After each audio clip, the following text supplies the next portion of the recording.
Welcome to our house, the House of Fi. At the House of Fi, we are all about achieving financial independence for families. Wherever you are in your financial independence journey, we want our house to be a place where you can learn and get inspired. If you are a parent on the journey to Fi, then come on in. We're glad that you're here. Here are your hosts, Wendy and Tamika. The first time I saw Kara Perez in action, she was supporting another person, a woman, in figuring out a financial question in a Facebook group. At the time, I didn't realize that she was actually the co-host of the Fairer Sense podcast, a series-based podcast that focuses on the sociological and economic aspects of money and how women, on average, are affected by these external systems. Kara Perez is also the founder of the company Bravely Go. This community-based company gives self-identified women the financial tools to bridge the gap between their dreams and their reality. So, a woman without children who dedicates her life to helping uplift other women is coming onto the House of Fi podcast. How does this tie into our mission? And what are we going to talk about today? Wendy and I thought a lot about this. Kara brings the millennial perspective on money, one that neither Wendy nor I can give. Kara has studied the often dismal statistics between gender and money. Our listeners are married to women, are women, were born of women. The information is good to know in general. Kara has created tools to master money, which can be helpful to some of you as you try to figure out your situations. But creating tools also forces you to figure out what issues the tools must serve, the purpose behind the tools. So it will be insightful to hear what issues she found to be the most impactful. And with that, let's welcome Kara. Well, hi, Kara. Welcome to the show. Hi, thank you for having me. Oh, gosh, you are so welcome. And also with me is my lovely co-host, Tamika. Hi, guys. So, Kara, I would like for you to first, in case our listeners don't know much about you, tell us about your company, Bravely Go. Yeah. Right? Bravelygo.co. I couldn't get bravely.com. It was $10,000. And I was just, that's too much money. Oh my gosh, that's a lot of money. I started Bravely in January 2017. And it is a website. It is also a financial literacy pop-up event company. I host events around the U.S., predominantly in Austin, Texas. That's where I am. That focus on different parts of financial literacy. So you can come to a Bravely event and we will cover anything from freelance finances and how to set your rates or save for quarterly taxes to paying off student loan debt to finding startup capital for your business. So each event has its own specific focus. And then we have the website and there's a bunch of cool freebies and we have two paid products.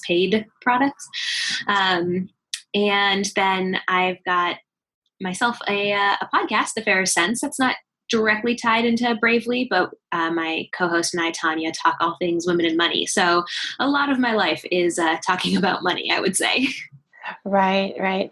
I have listened to the podcast, and I think what I love so much about it is that it is different. I think because people knew who you two were, that maybe they initially started listening because they thought it was going to be one thing, and it's totally not. You guys talk about some pretty heavy stuff sometimes, but such important stuff. So I think you guys should be commended for some of the topics that you guys tackle. Thank you. I really appreciate that. No one else is doing that in this community. Nobody. So you guys are doing a great job. Thank you. Thank you so much.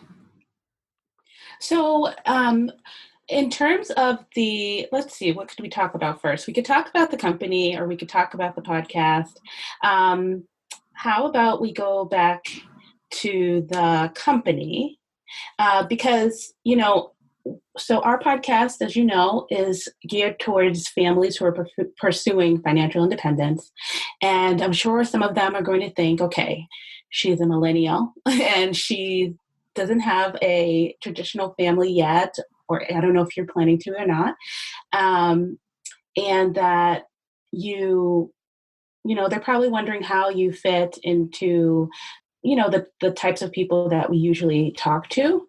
But I think that you can give our listeners a perspective that neither Wendy nor I can give. Like I said, you are a millennial and you have a different perspective on money. You talk a lot about side hustling or just hustling as your full-time kind of job. And you've started this community and you pour yourself into that. And then on top of it, you studied these kind of dismal statistics between gender and money and economics and sociology and how all of these systems kind of play on how women and therefore families are affected by money. What is your money story and what is your connection to the financial independence movement? And, how can you speak to our listeners more directly?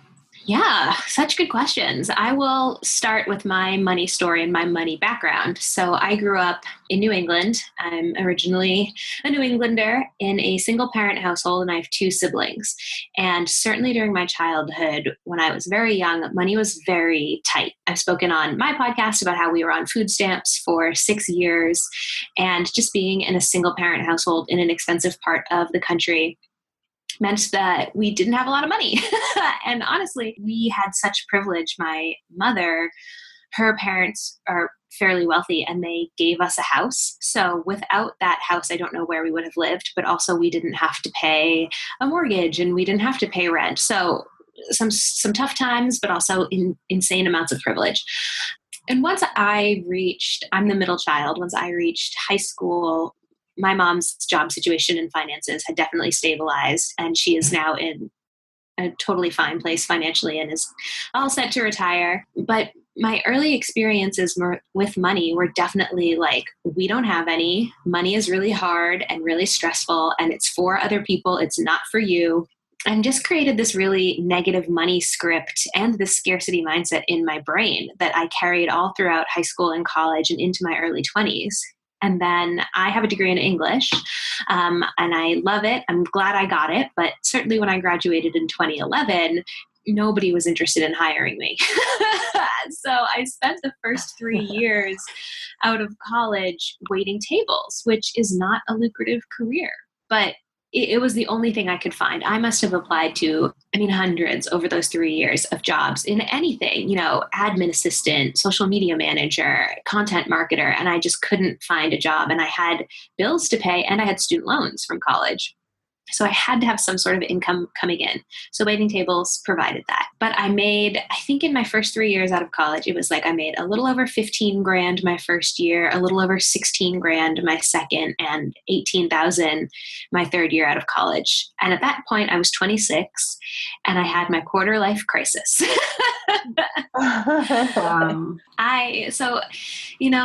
I look back and I can laugh now, but at the time it was really hard. But again, I was in a situation that allowed me to focus on my finances in a way that other people couldn't. I had a boyfriend, still have the same boyfriend, but I didn't have any kids. I was able-bodied. I did have my student loans and my month-to-month expenses, but it wasn't like I had a mortgage or I had really high medical bills or something. So I had this crisis, and basically I like to call it crying in cars 2014, because I would just cry in my car about my life. Oh my God, I spent so much time crying in my car. It was my safe space.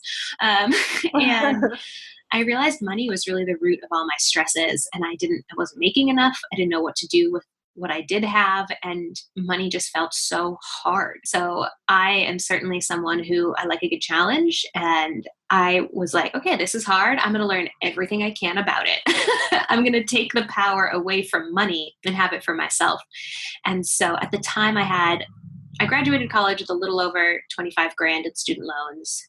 By the time summer 2014 hit, I had just about 18,000 in student loans left, and I paid that off in 10 months and blogged about it the whole time. Amazing. What I was doing to do that and the amount of money I had coming in. And in 2014, I made $18,000. So it was a tight situation, but that led to me finding personal finance and the personal finance blog world and media world. and eventually led me to starting Bravely. So when you were paying off all your debt, was that was born out of your own kind of your quarter life crisis? You didn't find the financial independence movement first. Did that come later? Yeah, so I Googled how to pay off student loans faster. That was my entry into personal finance. And I found a bunch of blogs and also a lot of those stories that you see on like MSNBC and Fox of, couple retires at 30, or, couple pays cash for $400,000 house. And I realized, here are these people that are quote unquote normal. They're not celebrities. They're not millionaires. And they're doing all these incredible things with money. Like, if they can do it, I can do it. I just got to get my act together. And then once I found personal finance Twitter, I found a ton of people who were tweeting about financial independence. And that was really my entryway into the financial independence world. So I just wanted to go back a little bit, because you said so much, and it seems like you were under so much financial pressure. And I know that I remember it feeling very, like not a failure, but just very tense. When I finished college, my first job was $28,000, and that was like salaried. So we were also excited that I even got like a salary offer with a letter and everything. And it was at a nonprofit, Consumer Reports. And it's still, there were people around me who were making $48,000 or $50,000 because they had gone a different route. They didn't do sociology or women's studies majors or English in your case. So when you got out and you were making $15,000 and then $16,000 and then $18,000, did you see your friends around you going through the lifestyle creep? And did you wonder why you couldn't, or were you all in the same boat? Oh no, we were not in the same boat. Well, yes and no, actually. So at the time, summer 2014, I lived in a house with 3 roommates, all of whom came from very well-off families, like very well-off families. And so none of them had debt, and none of them had any kind of financial concerns. Some of them, their parents gave them more support than others. They all worked. I do want to be very clear about that. They had to find jobs and live their lives, but they didn't have the financial anxiety and the financial background that I had. And so I saw them being able to do things like go out a couple of times a week, or go on trips that I wasn't able to take, or just they didn't talk about money the way I talked about money. There was no fear. There was no anxiety. There was no jealousy or anger. And I felt all those things around money. So that was a very big difference. But then on the other side, I definitely had friends. I worked a catering side hustle as well. I left waitressing in the fall of 2014 and started catering instead because it was more steady pay. And certainly in that world, I knew a lot of people who had student loans or had credit card debt. So there were people like me, but there weren't people like me. But it was very clear to me that if I didn't change how much money I was bringing in and my overall relationship to money, this situation that I was in was always going to be my life. I needed financial literacy to achieve the goals that I always thought I would. I got my degree in English thinking I want to be a novelist. I want to be a screenwriter. I want to go to LA and write the next Casablanca. But I was never going to be able to do that if I was focused on how poor I was, quite frankly. Okay. And I needed to get my money right before I could get my creativity right, before I could get my personal life right, basically. Well, did things change? Did things change after that? Did it? Because we sometimes that just kind of happens when you take care of things that you need to take care of, like your mindset, your money, your finances. Did things shift for you after that? Yes, definitely. So I got really frugal. That was how I paid off my debt. Well, and I increased my income. So I went from making $18,000 in 2014 to making $32,000 in 2015. Wow. You And doubled your salary. yeah, essentially through a variety of side hustles. I mean, still to this day, I've never had a salary. I've never even had a regular hourly job that I go to 40 hours a week. I've never had benefits. It's just been a very unusual career. Um, But to double your salary and not have your debt there anymore, that's huge. Right. That was a total game change. So that increasing how much I worked. So I started catering more. I did random things like random odd jobs. I coached lacrosse, which is a seasonal thing. I did some freelance writing. I did some freelance social media stuff. I used to drive. This is my favorite little weird side hustle that I did, but there was the school that I coached lacrosse for also needed someone to drive the golf team to practice. So I would drive out to school, pick up a van, the golf team would get in it, and then I would drive them to the golf course and then drive back to the school, get in my car and go home. But they paid me $1,500 to do that for a month. So I was like, great. Wow, that is a nice side hustle. Yes. And so I put all of that towards debt. And then once my debt was gone, I realized, okay, now I can start saving. Now I can start working towards that stability that all of these people in the FI world talk about. What did that stability actually mean, or what did it look like to you? Because so what I heard is you had this negative, at times, money mindset. You came from a place where there was a little bit of struggle, maybe in the beginning. Maybe your mom did a great job of, you guys knew that things weren't overflowing, but that you were comfortable. However, you finished school, you're not making any money, you're living with people who already have a better financial starting place, and you go through this crisis. And now you're on the other side of it. Now you've decided to take back the control as a woman, as a young woman, as an adult, as whatever was motivating you out of that crisis. What did the stability look like? What were you moving towards? So, such a good question. My first thing, so I paid off my student loan debt in June 2015, and then I ended up maxing out my IRA by the end of 2015. So that was like the first practical step, because every article I was reading, everyone was talking about these IRAs. So I opened an IRA and put $5,500 in there. And for me, my goal was to build both liquid savings and to start investing as soon as possible.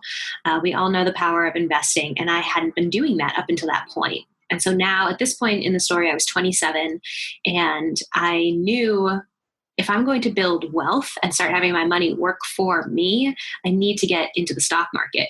So first and foremost, my focus was on getting that IRA maxed out. And then second, I maintained a $2,000 emergency fund throughout my debt payoff, throughout part of my debt payoff. And after I maxed out my IRA, my next focus into 2016 was A, continue to increase my income, and B, start adding to those more liquid savings so that I had more than, a month and a half in my emergency fund. And really what I was going for was feeling less anxious about money, because the thing is, when you're so low income, even paying off my debt, it just left me at zero. It wasn't like, oh, cool, and now I have all of this money socked away, or, it was just like, oh, I just don't have debt anymore. Mm-hmm. So I really wanted to put what I see as the financial foundation of my FI house underneath me. So I just want to make sure that we're clear. So because you weren't working in sort of like a traditional job, you didn't have access to like a 401k or a 403b or anything like that. Your only investment vehicle was an IRA at that time. Am I understanding you correctly? Yes, I've never had access to a 401k. Okay.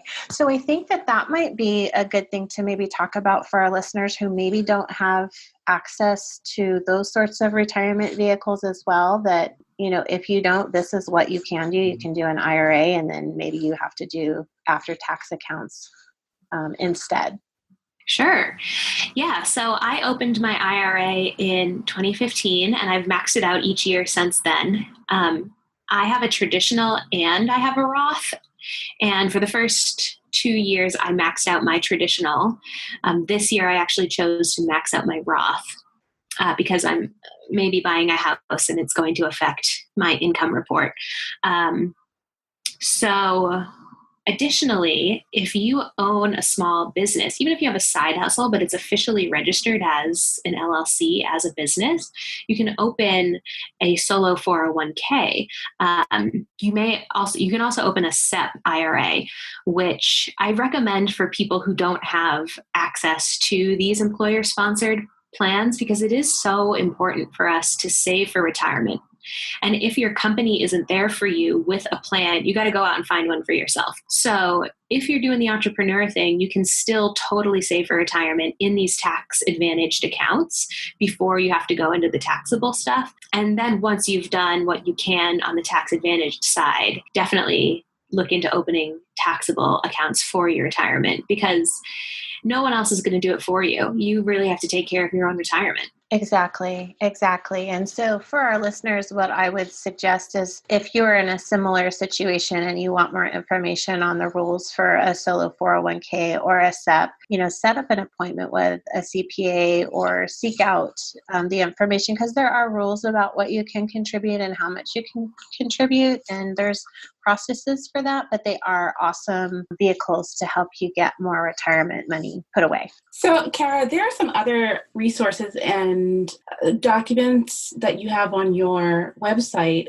And one of the things that I really loved on your website is that because you have this background of being a freelancer, you've put together this resource that basically covers everything, like as detailed down to opening a checking account for a business, what you need, a tax ID number, all the way up to maybe opening some of these accounts that you're talking about now that come on the tax side and are a little more complicated. Can you tell us a little bit about what drove you to create that resource? And is that what your workshops cover too? Yeah, so I get a ton of questions via my social media and at my events about the practicalities of opening a business, because we're living in the internet age, right? And everywhere you turn, someone has their own business, or they're calling themselves an entrepreneur, or you're seeing someone who's a travel blogger or a fashion blogger, and it's a business behind those pretty pictures, but you have no idea what that looks like or where to start.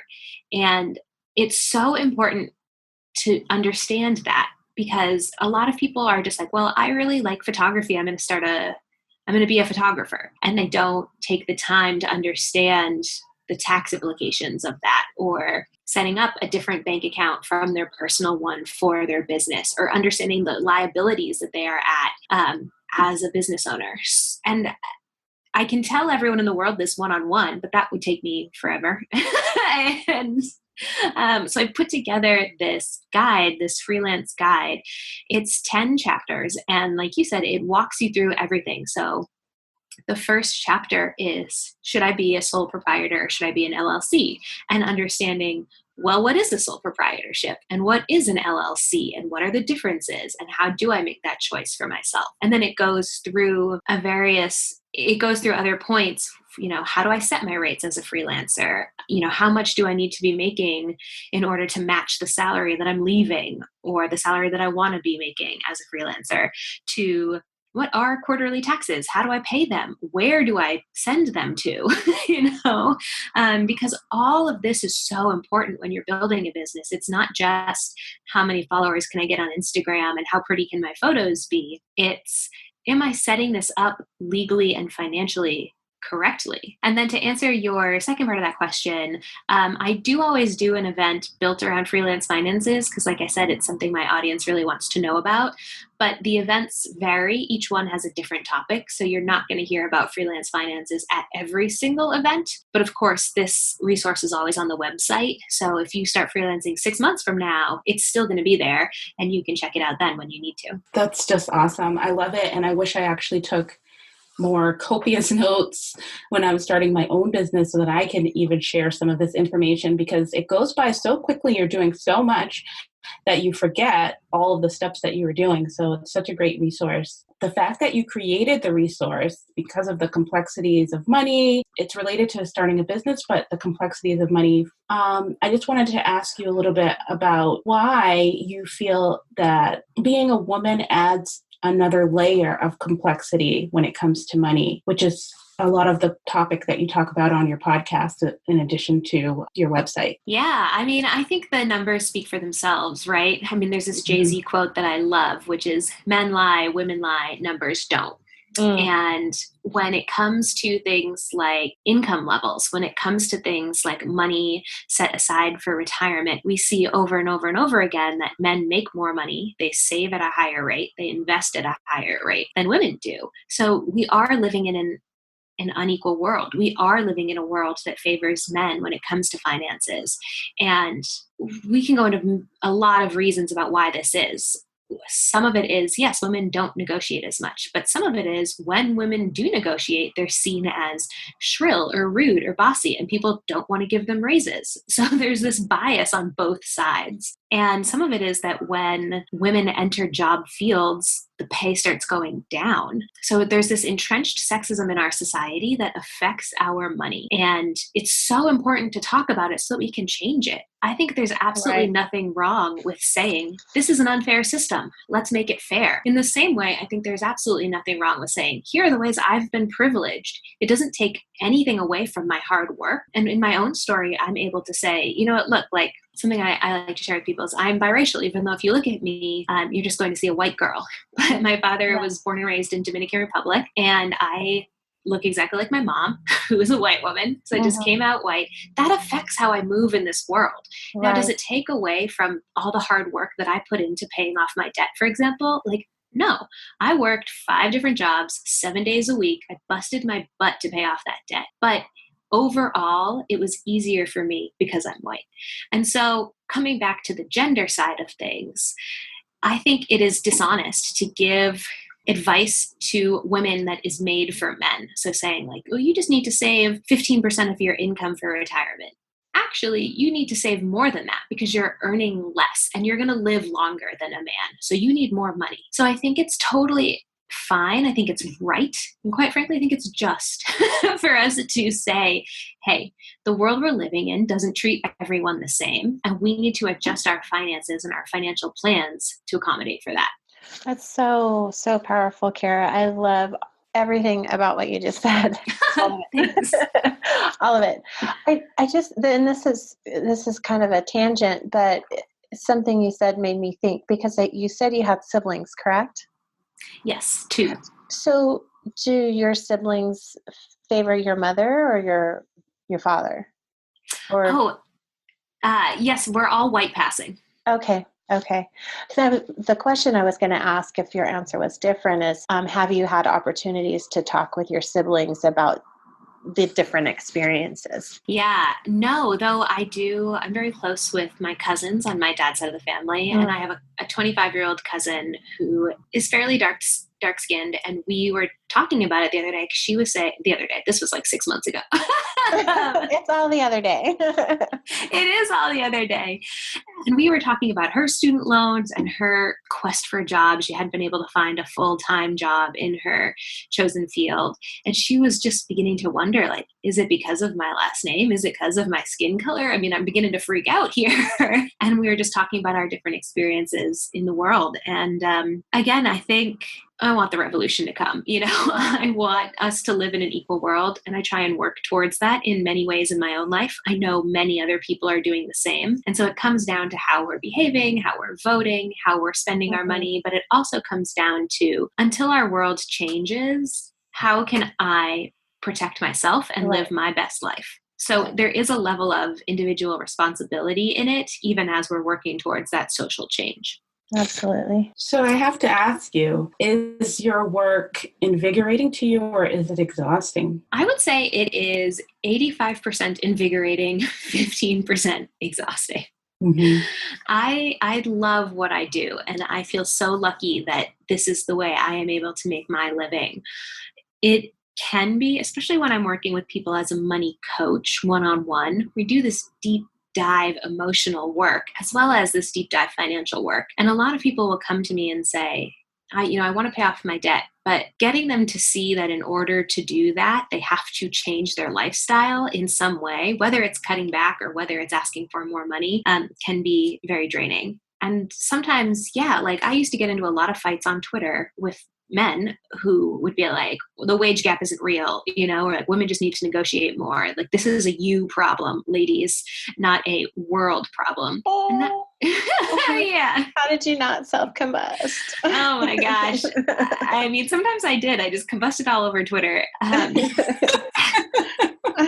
it can be so disheartening to have your experience dismissed like that, to say, what you think you're experiencing isn't real. I know that there's no such thing as the wage gap. And to know that, hey, actually, here's a person out in the world who is not invested in changing the world. Like, they don't care at all about the fact that some people are getting, quite frankly, screwed over. And that is awful. It's an awful thing to realize. It's disheartening, and it is exhausting sometimes. It really is. My daughter is 22 and she's biracial, but she passes for white as well. And my dad, so her grandfather, is on the other side of the political spectrum entirely.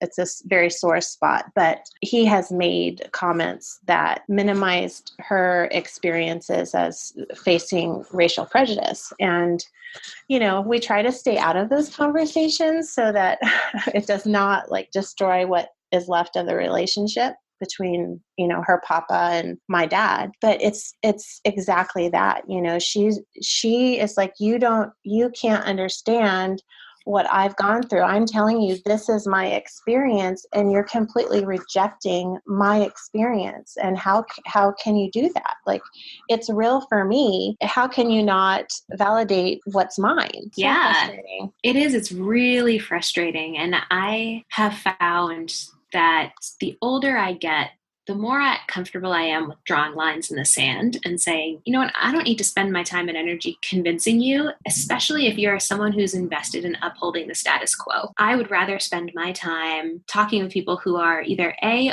open to the idea that they can change, or B, working with organizations and working with other like-minded individuals to create change in a new way. Right. So I do a lot of work in Austin with Latina business owners. Latinos make 54 cents on the dollar that a white man makes. And Latinos as a group have the hardest time accessing bank loans in this country. So a lot of Latino entrepreneurs are out here and they have no capital, they have no tools for financial success. And so I volunteer a lot of my time leading smaller workshops saying, okay, here's what a business bank account is. Here's what an EIN is.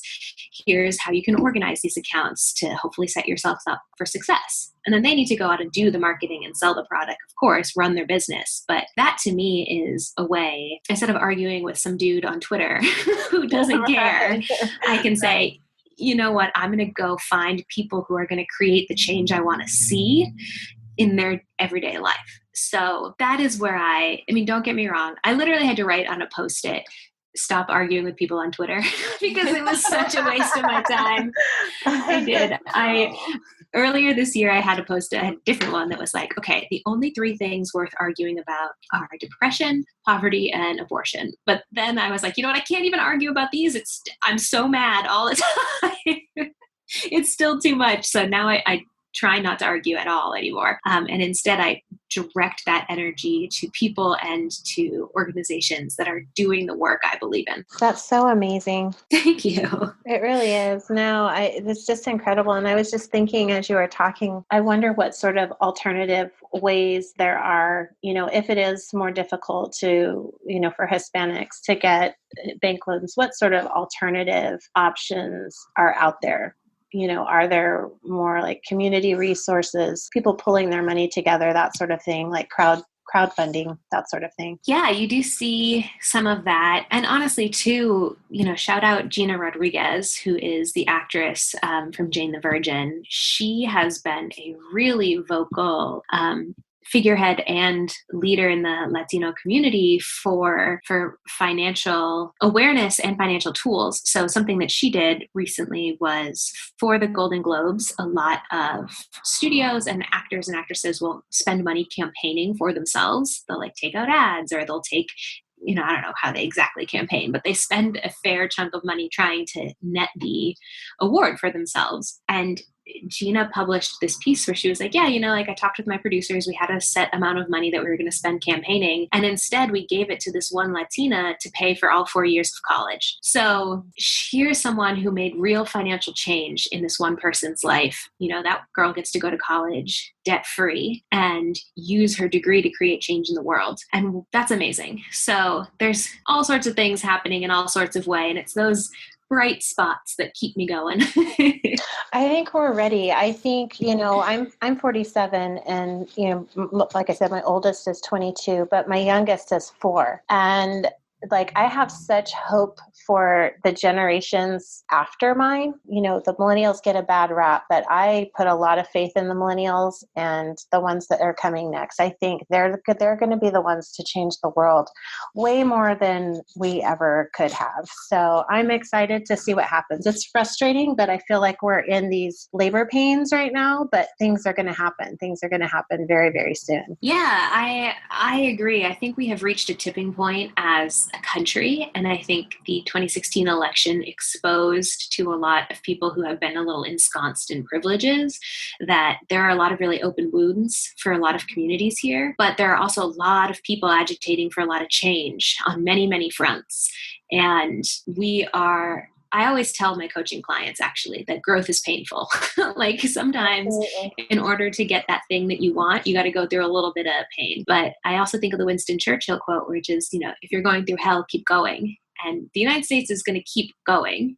Right now, we're in a dark time. But I think as long as people keep creating the good that they want in the world in a small scale in their own day-to-day lives, as well as on that larger scale, you can't opt out of national politics and national policy. You have to show up for the communities that need you, and you have to show up for yourself. But as long as people keep doing that, we're going to keep going, Oh my gosh, now I'm all fired up. Oh boy. I love it. Yes. Well, definitely taking a stand on an issue is just the first part. The creativity and the action that needs to take afterwards is what's going to get that spark going to get the actual change. You have to be the change. Mm-hmm. You have to put it out there. You have to put the motion in to get things moving. So yeah, this is a very excitable conversation. Can I just tell you one little thing about me? I have 3 tattoos. And the first one I got when I was 18, and it says, "Be the change you wish to see in the world." So from 18. I knew I was going to be out here arguing with people forever. I love it. Well, that's when you won't have to get removed. Mm-hmm. No, you won't. I know. One of them, another one I have, the second one I got, is aging so poorly. I'm so full of regret, but it's okay. Oh, no. It's okay. Like a prison tattoo. Not quite, but it's on its way. Well, we're nearing the end of our show, Kara. And so for the end of every show, we ask a few questions of all of our guests. Are you ready? I'm ready. All right. So what was one lesson that you learned about money or finances, good or bad, growing up that you have carried over into your financial independence journey? Always save something. I was introduced to that idea by my grandfather at a very young age, and I am a very good saver. I've always been a very good saver, and it's something I impress upon everyone around me. So that's my number one thing. Always save something, no matter how small. I love it. Great advice. And I love that it came from your grandpa. And so what are you currently reading, and what has been your biggest takeaway from it? Yeah, I have to pull up the name of it. I just started this book that my uncle sent me. So my uncle, shout out my Uncle Jack, who it's called Spinning Silver. And my Uncle Jack texted me a few weeks ago and said, "I'm reading a book about a smart young woman who's good with money. Can I send it to you?" Aww. It's fiction, which I love. I love fiction, but it's about this girl who is the daughter of a very bad money lender. This man is just can't get his act together. So she becomes a very good money lender, but it leads her down a path of kind of darkness and drama. I haven't finished it, but what I've taken away from it thus far is, quite frankly, if you lend someone money, you should expect to get it back at a high interest rate. That's what this girl has taught me. That's awesome. And Kara, what is the best way for people to find you? The best way for people to find me is honestly Instagram. I'm on Instagram way too much, and my handle is @WeBravelyGo.